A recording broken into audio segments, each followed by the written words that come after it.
This segment is being brought to you by Tennessee Wildlife Resources Agency. Join us in preserving and protecting Tennessee's wildlife.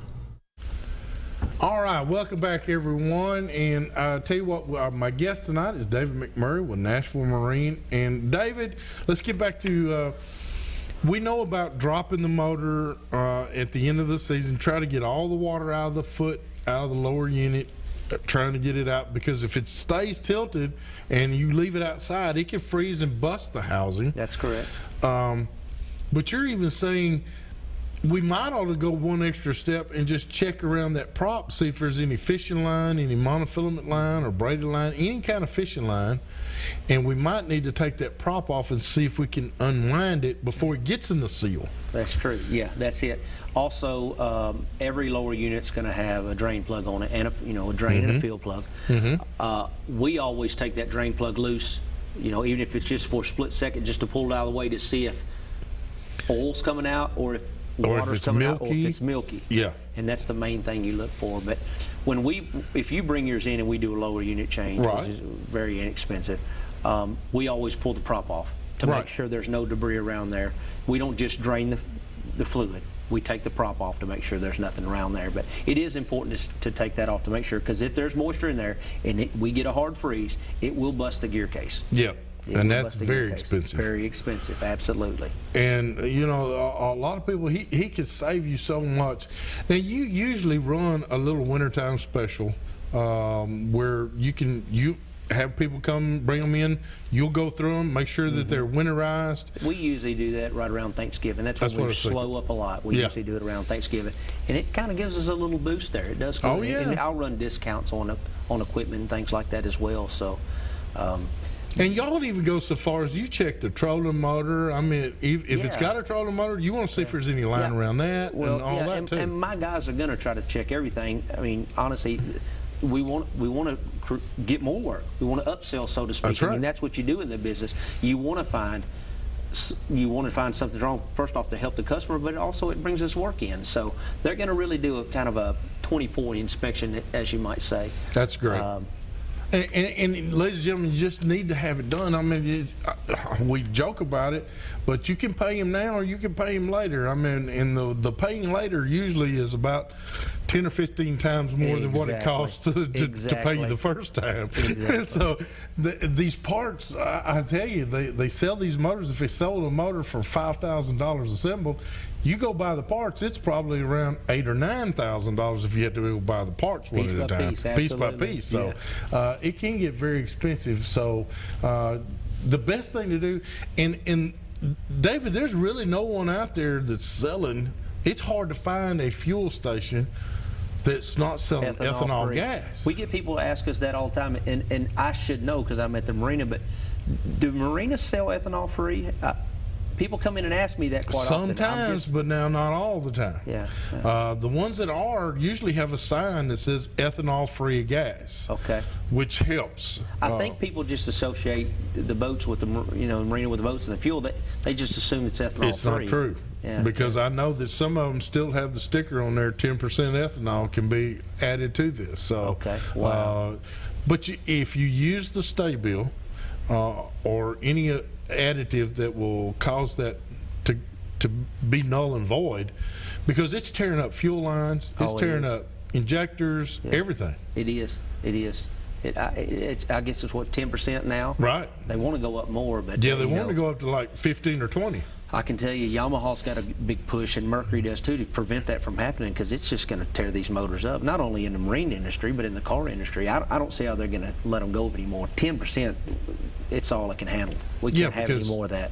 Yeah, it's doing a lot of damage at 10%. It is doing a lot of damage. You sell Yamaha and Mercury. That's correct. And I'm not going to put you on a spot in which one's your favorite, because both of them are. What do you see changes down the road?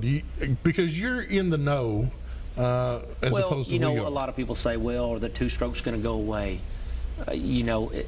Not till at least 2000, way after 2020. It's They may talk about it then, but I mean, I wouldn't even worry about it. I wouldn't even talk about it until then. It's not going to happen tomorrow. They're going to keep going away. Because those two strokes have got a lot of power. Lots of power.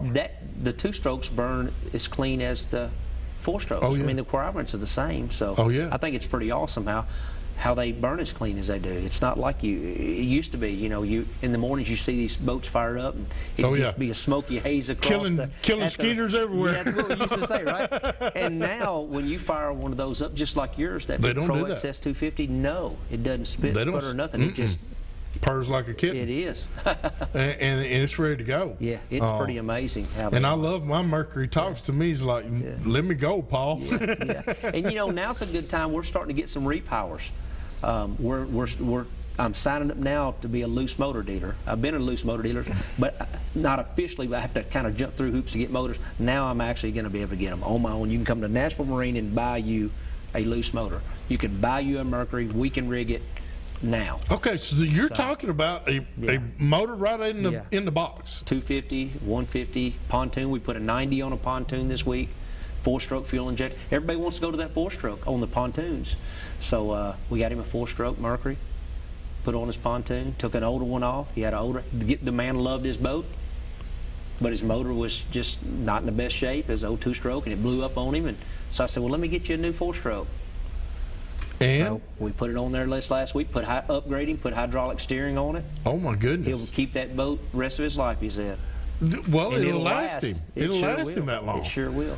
What about the new coming out 115 miles an hour on the water with a pontoon? Yeah, that's one of those. You're not going to be able to buy that boat. That's one of those things they did. I remember when I worked for Stratus back in the day, they came out with a boat that was all carbon fiber. That boat was as fast as light, it seemed like. I mean, I'm not kidding you. You know, back in the day when we were running 72 miles an hour and we thought that was a fast boat, this boat was running 80 plus with like a 200 or something, just crazy. But you could literally lift this boat up. It probably weighed 600 pounds or so, but it was a 21-foot boat. All carbon fiber, goodness. so when you walked on it, it wasn't going to break, but it was like a trampoline. Oh, that my thing was, like I said, fast I still think Eddie Robertson drives at 80 miles an hour in the boat he's in. He'll run as fast as he can. You know, we got his old boat back. You did. Missed it, so we got it back. It sits on the lot. I don't think he's been fishing it at one time. So. But, well, we got a caller here. Let's see. Mike, how can we help you tonight? Hey, Hugh, I got a question to ask you right quick. All right. My question is, what would be the kind of best bait to use to catch an armadillo? It's like eating my parents' yard up, and just want to know, maybe you can tell me something I could put in the trap to catch this critter that's just tearing up their yard.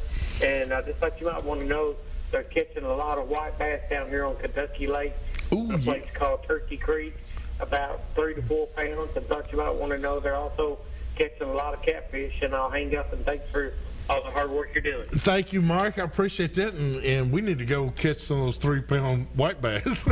They eat really well. They are good eating. You know, Mike, I'm going to be honest, I have never tried to trap an armadillo. I've never... Armadillo. Wow. But now, they're an insect eater. They like grubs and worms and things like that. They do a lot of digging, much like a hog, but they eat a lot of insects. But I'm not sure about how to live trap one. I'm gonna be honest with you. I'm an old Texas boy. We used a 22 hollow point. that pretty much takes care of them, you know. And then, you know, every now and then I'd find a Cajun down there and wanted to eat ones, you know, possum on the half shell, brother. But we hope that helps you out, Mike. I'm sorry, man. I do not know how to live trap one, but you know what? I got some live traps, and I know where some armadillo is. I might give it a try. But to be honest with you, I've always found that a 22 hollow point pretty much does the job.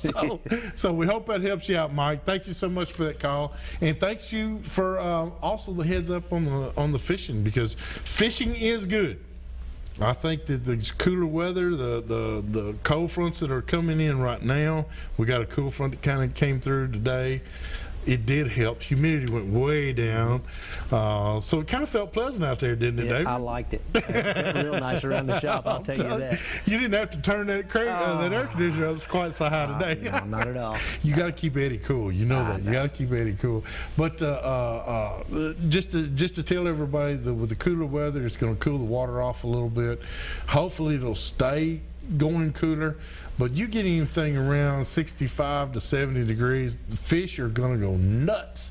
And they're already chasing shad all the way back into the shallow parts of the water. So it's there for everybody, whether it be bass or striped, white bass, yellow bass. They're all headed back there right now. Catfish also, it's a great time for catfishing right now. A great thing that we always like to do was jugging for catfish out there on Percy Priest. You can get some of those shallows and just let the wind blow your jugs across, and usually you'll come up catching a lot of great fish. So great news there for all us fishermen.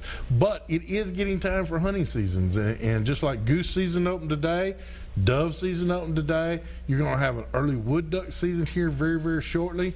So all the hunting starts now. Squirrel season's been going for about a week now. A lot of people, I know of a couple of hunters that have been out there trying to squirrel hunt and can't find squirrels. We've had an influx of a lot of hawks coming through. A lot of people are seeing more hawks, and when you see those, you're going to see less of a squirrel when you got hawks hanging around. So you're just going to have to find you a new area. We've got David McMurray with Nashville Marine, and I tell you what, David's been a great sponsor of Southern Woods and Waters. We really appreciate all the fine jobs that he does. He's got a shop full of integrity-minded folks. Josh is one of the better techs I've ever seen when it comes to Mercury or Yamaha. He's top of the line. He's got a lot of experience. You've wound up being pretty darn good yourself there, buddy. Is that from hanging over a boat and watching? Yeah. And they get to where they don't want to tell me that. I go out there with Melvin. He's like, I've got to take a break. I'm like, what? I want to learn something, brother. You want to learn something? Yeah. I can just see you now. What are you doing? But you know, I went there the other day, and you helped me out. We're not going to tell what the problem was. We ain't going to say how you solved it. That's not the first time that's happened. It's the first time for me, so don't say a word. I'm going to hold you to it, brother. But, you know, even David, Josh, all the fine folks you got there, you got a crew that can handle just about anything that comes through that door.